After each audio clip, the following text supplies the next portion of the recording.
আসসালামু আলাইকুম। আমি doctor Faisal Kamal, general laparoscopic breast and colorectal surgeon. কর্মরত আছি বঙ্গবন্ধু শেখ মুজিব মেডিকেল বিশ্ববিদ্যালয়ে। শরীরের একটা গুরুত্বপূর্ণ অঙ্গের একটা গুরুত্বপূর্ণ রোগ সম্পর্কে সংক্ষেপে কিছু কথা বলবো। রোগটি হচ্ছে আমাদের স্তন ক্যান্সার বা ব্রেস্ট ক্যান্সার। স্তন ক্যান্সার রোগটি আসলে সারা বিশ্বে সব ধরনের জনগণের ভিতরে বা মানুষের ভিতরে এটা পরিলক্ষিত হয়। অবশ্যই এটি কমনলি মহিলাদের ক্ষেত্রেই দেখা যায়, পুরুষদের ক্ষেত্রে হয় না এমনটি নয়, তবে এটা মহিলাদের ক্ষেত্রে সবচেয়ে বেশি দেখা যায়। স্তন ক্যান্সার রোগ নির্ণয়ের পরে প্রতি দুজনে একজন খুব দ্রুত আসলে মারা যায় এবং আমাদের দেখা যায় যে এশিয়া মহাদেশে বর্তমানে এই স্তন ক্যান্সার রোগটি খুব দ্রুততার সাথে বাড়ছে। স্তন ক্যান্সার রোগটি আসলে প্রথমে এই সম্পর্কে একটু সংক্ষেপে বলে নেই। স্তন ক্যান্সার রোগটি হচ্ছে স্তনের ভিতরে কোনো গোটা বা চাকা বা কাট অনুভব করলে এবং সেটি যদি কোনো উপসর্গ তৈরি করে এবং সাথে সাথে এটি যদি দেখা যায় যে আমাদের স্তনের আমাদের যে নিপল বা বোটা বলে থাকি সেটাতে কোনো পরিবর্তন পরিলক্ষিত হয়, এমনকি শরীরের স্তনের চামড়ার যদি কোনো পরিবর্তন পরিলক্ষিত হয় এবং এমনকি নিপল বা বোটা দিয়ে যদি কোনো রস বা ডিসচার্জ আসে, সেক্ষেত্রে অবশ্যই চিকিৎসকের পরামর্শটা নেওয়াটা খুবই জরুরি এবং আমরা অনেক সময় এগুলোকে প্রাথমিক লক্ষণ হিসেবেও দেখে থাকি। প্রথমে বলে নেওয়া যাক, এই স্তন ক্যান্সার যদি সঠিক সময়ে এবং আর্লি স্টেজে ডায়াগনোসিস করা যায় বা রোগ নির্ণয় করা যায়, তাহলে স্তন ক্যান্সার থেকে আসলে মুক্তি পাওয়া সম্ভব। স্তন ক্যান্সার রোগের লক্ষণগুলো যেহেতু আমরা বলে ফেললাম, এখন আসে স্তন ক্যান্সার একটা রোগ হলে আমরা এটা আসলে কিভাবে নির্ণয় করে থাকি। আপনি যদি শরীরে স্তনে যদি কোনো চাকা অনুভব করেন বা অ্যাবনর্মালিটি অনুভব করেন, অবশ্যই চিকিৎসকের পরামর্শ নেবেন কোনো প্রকার বিলম্ব বা দেরি না করে। সার্জন বা চিকিৎসকরা কিছু পরীক্ষা নিরীক্ষার মাধ্যমে স্তন ক্যান্সার রোগটি নির্ণয় করে থাকি। প্রথমত আমরা এক্সামিনেশন বা ব্রেস্টের সাধারণ পরীক্ষা করে থাকি। এছাড়া রোগীর ইতিহাস সম্পর্কে বা তার রোগের ইতিহাস সম্পর্কে আমরা জেনে নিই। দেন আমরা এক ধরনের পরীক্ষা নিরীক্ষা, সেক্ষেত্রে হচ্ছে আল্ট্রাসোনোগ্রাম বা ম্যামোগ্রাফির মাধ্যমে আমরা দেখি টিউমারটার লোকেশন এবং টিউমারটির ধরন কেমন। এরপরে আমরা প্রয়োজনে যদি মনে করি এই টিউমারটি একটি খারাপ জাতীয় টিউমার বা এটা শরীরে ক্ষতি করতে পারে, তাহলে সেক্ষেত্রে আমরা বায়োপসি বা এফএনএসি করে থাকি।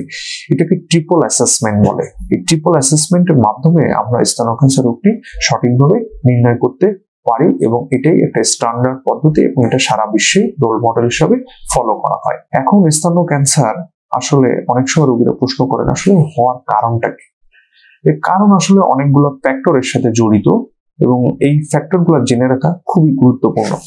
কিছু ফ্যাক্টর আছে মডিফায়েবল, কিছু আছে নন মডিফায়েবল। মডিফায়েবলের মধ্যে ব্যাপার হচ্ছে যে ফ্যাক্টরগুলোকে আপনি পরিবর্তন করতে পারবেন বা নিজে সংশোধন করতে পারবেন, সেগুলোকে আমরা মডিফায়েবল বলি। সাপোজ দেখা যায় অনেক যারা আমাদের মহিলাদের ভিতরে হরমোন রিপ্লেসমেন্ট থেরাপি নিয়ে থাকেন বা বাচ্চাদের বুকের দুধ পর্যাপ্ত পরিমাণ পান করাতে অনীহা প্রকাশ করেন, বেশি বয়সে সন্তান জন্মদান করেন। এছাড়া দেখা যায় যে আপনি অ্যালকোহল যারা পান করে, এটা ওয়েস্টার্ন কালচারে, অথবা স্মোকিং করে মহিলা যারা, বা তাদের ক্ষেত্রে স্তন ক্যান্সারের প্রবণতা খুব বেশি দেখা যায়। এই ব্যাপারগুলো কিন্তু আমরা চাইলেই নিজেরা নিয়ন্ত্রণ করতে পারি, তবে কিছু ফ্যাক্টর আছে যেগুলো আসলে আমরা নিয়ন্ত্রণ করতে পারি না। এগুলোর ভিতর অন্যতম প্রধান হচ্ছে জেনেটিক ফ্যাক্টরের ক্ষেত্রে আমরা দেখা যায় যে শরীরে জিনগত কারণে এই টিউমারটা তৈরি হতে পারে এবং ফ্যামিলি হিস্ট্রি, যাতে পারিবারিকভাবে এই ধরনের ব্রেস্ট ক্যান্সার বা স্তন ক্যান্সারের ইতিহাস রয়েছে, তাদের ক্ষেত্রে ব্রেস্ট ক্যান্সারটা বা স্তন ক্যান্সারটা তৈরি হতে পারে। এছাড়া আরো মডিফাইবল এর ভিতর দেখা যায় যে অবিস পেশেন্টদের ক্ষেত্রে যেটা কমনলি দেখা যায় এবং যারা দেখা যায় যে অনেক দিন পর্যন্ত হরমোন রিপ্লেসমেন্ট থেরাপি নিয়ে থাকেন, তাদের ক্ষেত্রেও এটা দেখা যেতে পারে। এছাড়া কিছু গ্রুপ অফ পিপলের ভিতরে এটা কমনলি দেখা যায়, যেটা আসলে আমাদের হাতে নেই, সেটা নিয়ে আসলে আমরা আলাপ না করাই ভালো। এখন জেনে নেওয়া যাক এই স্তন ক্যান্সার হওয়ার পরে চিকিৎসা পদ্ধতিটি কেমন বা কি। স্তন ক্যান্সার আসলে একটা মাল্টিডিসিপ্লিনারি চিকিৎসা পদ্ধতি, মানে অনেক ধরনের চিকিৎসা পদ্ধতি এটার সাথে জড়িত। কোন চিকিৎসাটি কার জন্য পারফেক্ট সেটি আসলে একজন surgeon, oncoplastic breast surgeon, general surgeon, তারা আসলে এটা সিদ্ধান্ত নিয়ে থাকেন এবং সেক্ষেত্রে সার্জন, অনকোলজিস্ট, ক্যান্সার বিশেষজ্ঞ, রেডিওলজিস্ট, রেডিওথেরাপিস্ট, প্যাথোলজিস্ট, বিভিন্ন রকম একটা টিমের সমন্বয়ে একটি সিদ্ধান্তটি নেওয়া হয় আসলে চিকিৎসা পদ্ধতিটি কেমন হবে। ইনিশিয়াল বা আর্লি স্টেজে যদি স্তন ক্যান্সারটি ডায়াগনোসিস বা নির্ণয় হয়, সেক্ষেত্রে দেখা যায় যে আসলে চিকিৎসা পদ্ধতি একরকম, এবং দেখা যায় যাদের ক্ষেত্রে স্তন ক্যান্সারটি ছড়িয়ে পড়েছে বা স্তন ক্যান্সারটি দেখা যায় যে এটা আসলে আশেপাশে অঙ্গ প্রত্যঙ্গে ইনভলভ হয়ে গিয়েছে, সেক্ষেত্রে আসলে চিকিৎসা পদ্ধতি অন্যরকম, এবং সেক্ষেত্রে চিকিৎসা পদ্ধতি অনেক সময় জটিল এবং দীর্ঘমেয়াদী হয়ে থাকে। চিকিৎসা পদ্ধতির ভিতর প্রথমত একটা কমন চিকিৎসা পদ্ধতি, সেটা হচ্ছে আমরা স্তনের টিউমারটি অপসারণ অথবা পুরো স্তনটি অপসারণ, যেটাকে আমরা মাস্টেক্টমি বলে থাকি।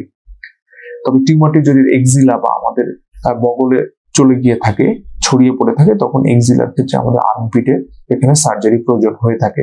এবং শরীরে যদি দূরের অঙ্গ প্রত্যঙ্গে ছড়িয়ে পড়ে, যেটাকে আমরা মেটাস্টাসিস বলে থাকি, সেক্ষেত্রে আসলে চিকিৎসা পদ্ধতি অনেক জটিল। আমরা সেক্ষেত্রে রেডিওথেরাপি, কেমোথেরাপির চিকিৎসা পদ্ধতিও বলে থাকি বা নিয়ে থাকি। কোন চিকিৎসা পদ্ধতি কখন কার জন্য প্রযোজ্য হবে, এটা অবশ্যই একজন বিশেষজ্ঞ সার্জন সিদ্ধান্ত নেবেন যে কার জন্য কোনটি সঠিক। আমরা নিয়মিত এই ধরনের রোগীর চিকিৎসা পেশার সাথে বা সেবার সাথে জড়িত আছি। আসলে আপনার উপযুক্ত সময়ে যদি আসলে চিকিৎসা পদ্ধতি গ্রহণ করেন, তাহলে ব্রেস্ট ক্যান্সার থেকে আসলে দূরে থাকা বা নিরাময় করা সম্ভব।